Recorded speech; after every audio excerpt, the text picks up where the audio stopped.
UP यानी भारत की सबसे अधिक आबादी वाला राज्य। यूपी यानी देश को 9 प्रधानमंत्री देने वाला राज्य। यूपी जहां की जमीन सबसे ज्यादा फर्टाइल है। यूपी जहां सभी धर्मों का अद्भुत संगम है।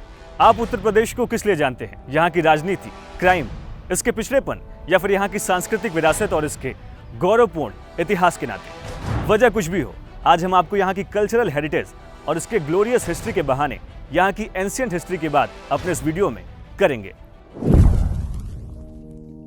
यूपी के बारे में कहा जाता है, दुनिया चाहे जितनी भी एंशिएंट क्यों ना हो, पर इस स्टेट का इतिहास उससे भी ज्यादा पुराना है। ये प्रदेश धर्म की भी नगरी है और राजनीति की भी। यहीं की धरती पर हिंदुओं के आराध्य राम भगवान राम का भी जन्म हुआ और विष्णु के 8वें अवतार श्री कृष्ण का भी। देवों के देव महादेव ने भी इसी राज्य में अपना डेरा डाला और अपने लिए एक भव्य नगरी काशी का निर्माण कराया।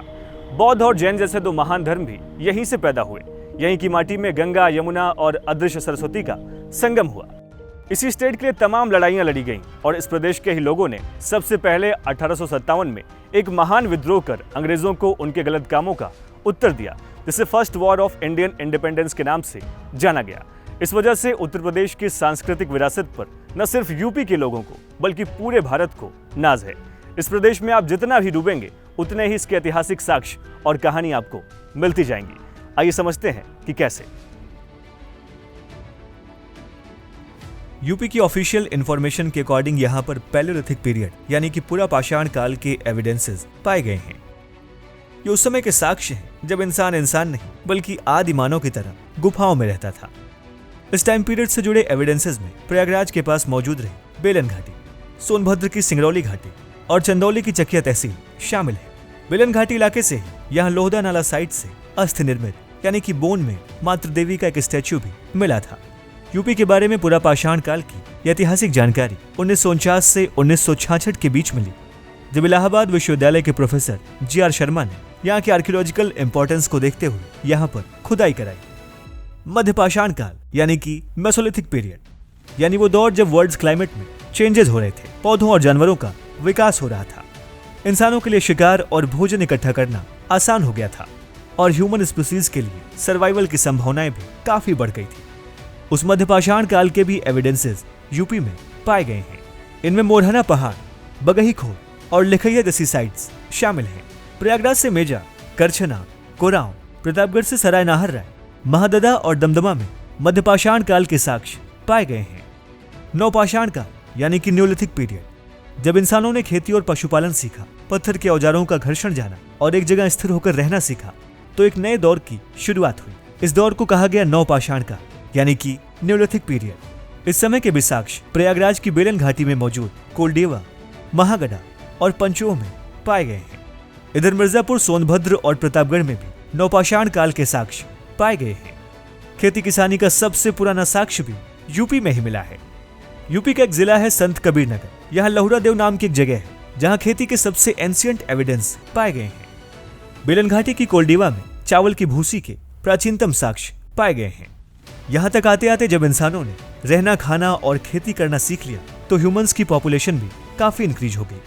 अब बढ़ती हुई जनसंख्या के नाते अधिक अनाज उगाने की जरूरत हुई। जिस धातु का सबसे पहले इंसानों ने इस्तेमाल करना सीखा वो थी तांबा यानी कि कॉपर। यूपी में ताम्र पाषाण काल यानी कि चालकोलिथिक पीरियड के भी एविडेंसेस मेरठ और सहारनपुर जैसे प्लेसेस से पाए गए हैं। नगरी जीवन का दौर यानी इंडस सिविलाइजेशन, जिसे हम सैंधो सभ्यता के नाम से भी जानते हैं, उसके भी साक्ष्य यूपी के मेरठ, बड़गांव, हुलास, बुलंदशहर, भरपूरा, मानपुरा, मांडी गांव और कराना क्षेत्र से मिले हैं। और अभी भी सिंधु घाटी सभ्यता से जुड़ी और जानकारी के लिए एक्सपर्ट्स लगे हुए हैं। ऋग्वेद से मिली जानकारी के अनुसार आर्यों ने जब भारत की इस धरती पर कदम रखा तो सप्त सिंधु यानी 7 नदियों से जुड़े एक स्थान का चुनाव किया। ये स्थान आज का पंजाब है, जहाँ सिंधु, झेलम, चिनाब, राबी, व्यास, सतलज और सरस्वती जैसी नदियां मौजूद थी। यही आर्य धीरे धीरे पूरब की ओर बढ़े, सीमाओं का विस्तार हुआ, नए राज्य बने और धीरे धीरे सप्त सिंधु का महत्व कम होता गया। गंगा और सरस्वती के इस मैदान में जब आर्य आए तो महाजनपदों का विकास हुआ। उस समय के ज्यादातर महाजनपदों में राजतंत्र ही मौजूद था और उस समय कुल 16 जनपद मौजूद थे। इनमें काशी, कौशल, अंग, चेदी, वत्स, कुरु, पांचाल, मत्स्य, सूरसेन, अश्मक, अवंती, गांधार, कंबोज, वज्ज, मल्ल और मगध जैसे महाजनपद शामिल थे। इनमें से 8 महाजनपद यानी कि कुरु, पांचाल, काशी, कौशल, सुरसेन, चेदी, वत्स और मल्ल जैसे महाजनपद यूपी से ही थे। महाजनपदों के इस पीरियड में कुछ राज्य ऐसे भी थे जहां जनतंत्रात्मक यानी डेमोक्रेटिक तरीके से शासन होता था। इनमें कपिलवस्तु का शाक्य राज्य, समसुमेरगिर का भग्ग राज्य और इनमें पावा तथा कुशीनगर का मल्ल राज्य भी शामिल था। महाजनपद काल में जब हिंदू कर्मकांडों के चलते कुरीतियों का जन्म हुआ, ऊंच नीच जैसी जातियों का कॉन्सेप्ट आया, तो लोगों में रिलीजियस सिस्टम के प्रति असंतोष की भावना पैदा होने लगी और इसी के चलते देश में धार्मिक क्रांति यानी कि रिलीजियस रेवोल्यूशन भी हुआ। इस क्रांति के बाद 2 दर्शनों बौद्ध और जैन धर्म का उदय हुआ। उस समय उत्तर भारत के जैन धर्म के 2 प्रमुख केंद्र थे। इनमें पहला मथुरा जो आज के यूपी में ही है और दूसरा उज्जैन। इसके अलावा अयोध्या, वाराणसी, श्रावस्ती, कौशाम्बी, कांपिल्य, काकंडी, महोबा और देवगढ़ जैसी जगहें जैन धर्म के प्रमुख तीर्थंकरों की जन्मस्थली रही। बौद्ध धर्म के रूप में गौतम बुद्ध के पिता शुद्धोधन कपिलवस्तु गणराज्य के राजा थे। कपिलवस्तु जो कि आज के यूपी के सिद्धार्थनगर जिले में मौजूद था। बुद्ध ने अपना अधिकतर सन्यासी जीवन यूपी में ही बिताया। बुद्ध ने पहला प्रवचन भी बनारस के सारनाथ में ही दिया था। इसके अलावा यूपी का श्रावस्ती गौतम बुद्ध की सबसे पसंदीदा जगह थी, जहां उन्होंने अपने जीवन के 25 साल बिताए। बुद्ध का महापरिनिर्वाण भी यूपी के कुशीनगर में हुआ है। ऐसे में यूपी को बौद्ध धर्म का पालना यानी कि क्रेडल ऑफ बुद्धिज्म भी कहा जाता है। बौद्ध के समय में ही बौद्ध स्थापत्य कला का भी विकास हुआ। यूपी में मौजूद बौद्ध स्तूपों में धम्मिक स्तूप सारनाथ, चौखंडी स्तूप सारनाथ, धर्मराज का स्तूप सारनाथ, रानाभर स्तूप कुशीनगर, परिनिर्वाण स्तूप कुशीनगर, अनाथपिंडक स्तूप श्रावस्ती और अंगुलीमाल जैसे स्तूप यूपी के श्रावस्ती जैसे जगहों पर मौजूद है। महाजनपद के उस दौर में मगध, कौशल, वत्स और अवंती एक दूसरे को हराकर अपने साम्राज्य का विस्तार करना चाहते थे।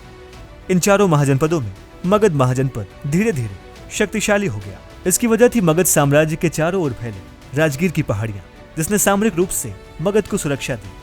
इसके साथ ही मगध क्षेत्र में पाए जाने वाले लोहे जिनसे हथियार बने और गंगा के मैदान में मौजूद होने के नाते भरपूर खेती, साथ ही बिंबिसार, अजातशत्रु और महापद्म जैसे मगध के राजाओं की पॉलिसीज ने मगध को काफी शक्तिशाली बना दिया था। और ऐसे में मगध महाजनपद ने उत्तर भारत को जीतकर संपूर्ण भारत पर शासन करना शुरू कर दिया। इस दौरान मगध महाजनपद में कई राजवंशों का उदय हुआ। इनमें हर्यांक, शिशुनाग और नंदवंश का शासन रहा। नंदवंश के ही शासन में सिकंदर ने भारत पर आक्रमण किया, लेकिन मगध के शक्तिशाली राजाओं की सेना के डर से सिकंदर व्यास नदी के आगे नहीं बढ़ा। सिकंदर के वापस लौटने के बाद नंद शासकों से सत्ता चंद्रगुप्त मौर्य के पास आ गई। आगे उत्तर भारत का पूरा एरिया चंद्रगुप्त मौर्य, उसके लड़के बिंबिसार और उसके पोते अशोक के शासनकाल में सुख का अनुभव करता रहा। अशोक ने अपने शासनकाल में करीब 40 से अधिक अभिलेख बनवाए। इनमें से कई अभिलेख यूपी में भी मौजूद थे। यूपी में अभिलेख सारनाथ, प्रयागराज, मेरठ, कौशाम्बी, संकिसा, बस्ती और मिर्जापुर में पाए गए। आगे चलकर अशोक द्वारा सारनाथ में बनवाए गए अशोक स्तंभ पर बनी सिंहों की आकृति को ही भारत सरकार ने अपने राजकीय चिन्ह के रूप में स्वीकार किया। मौर्य काल में ही गांधार शैली और मथुरा शैली का भी विकास हुआ था। हालांकि अशोक की मृत्यु के बाद मगध के शासन का अंत होने लगा था। फिर भारत पर कई आक्रमण हुए। इनमें यूनानी और इंडो ग्रीक शासक मेनेंडर भारत पर आक्रमण करते रहे। आगे जब गुप्त काल शुरू हुआ तो भारत में राजनीतिक एकता यानी कि पॉलिटिकल यूनिटी फिर से एस्टैब्लिश हुई और 200 सालों तक पूरे भारत में गुप्त काल का शासन रहा। टेम्पल आर्ट यानी मंदिर कला का विकास इसी काल में हुआ था। गुप्त काल में पूरे उत्तर भारत पर शासन मगध से चला, लेकिन गुप्तोत्तर काल में जब हर्षवर्धन आए तो राजनीति का केंद्र बना कन्नौज। मगध के शासन में जो मान पाटलिपुत्र को मिला था, अब वही मान यूपी के कन्नौज को मिलने लगा। इसके बाद 8वीं शताब्दी में हर्षवर्धन के बाद फिर से उत्तर भारत में काफी उथल पुथल मची और इसकी वजह थी कन्नौज की पॉलिटिकल सिग्निफिकेंस। दरअसल हर्षवर्धन के जाते ही पूरा भारत अलग अलग खंडों में बंट गया। उत्तर भारत के अलग अलग इलाकों में राजपूतों ने राज्य करना शुरू कर दिया और उधर पश्चिम बंगाल के पार दक्षिण के राष्ट्रकूटों और पश्चिम भारत के गुर्जर प्रतिहारों ने कन्नौज पर कब्जे के लिए आपस में लड़ाई शुरू कर दी। इस त्रिपक्षीय युद्ध में गुर्जर प्रतिहारों की जीत हुई और इसके बाद 9वीं और 10वीं शताब्दी तक गुर्जर प्रतिहार पूरे भारत पर छाए रहे।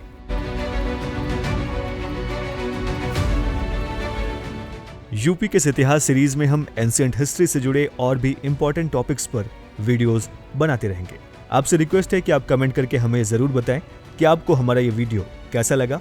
एंशिएंट हिस्ट्री की हमारी सीरीज को और बेहतर बनाने के लिए आपके पास कोई सुझाव हो तो वो भी आप हमसे साझा कर सकते हैं। और सबसे इंपॉर्टेंट कि एंशिएंट हिस्ट्री से जुड़ा अगला वीडियो आप किस टॉपिक पर देखना चाहते हैं, इसके बारे में भी हमें कमेंट बॉक्स में जरूर लिखें। बातें यूपी टीम की कोशिश रहेगी कि आपके द्वारा सुझाए गए सभी महत्वपूर्ण सुझावों पर अमल किया जाए और इस सीरीज को बेहद ही आसान और इंटरेस्टिंग तरीके से आप तक पहुंचाया जाए।